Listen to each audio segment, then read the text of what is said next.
वफाकी हुकूमत ने अगले माली साल के बजट के लिए तैयारियां शुरू कर दी हैं। नेशनल अकाउंट्स कमेटी का इजलास 18 मई को तलब किए जाने का इम्कान है।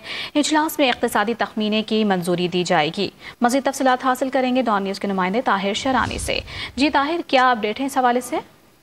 जी, नेशनल अकाउंट्स कमेटी का इजलास टेंटेटिवली 18 मई को तलब किया गया है। इजलास में जो रवा माली साल GDP, ज़राअत, सनती शोबे, खिदमात समेत जो दीगर इक़्तिसादी अहदाफ मुकर्रर किए गए थे उनके तखमीनों की मंजूरी दी जाएगी।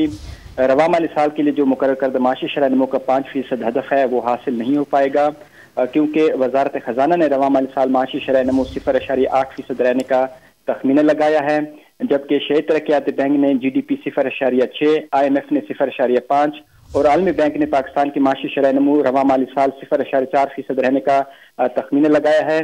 जो वजारत खजाना की जानिब से GDP का तखमीना लगाया गया है वो आलमी मालियाती इदारों IMF, वर्ल्ड बैंक और एशियाई तरक्याती बैंक से थोड़ा ज्यादा लगाया गया है।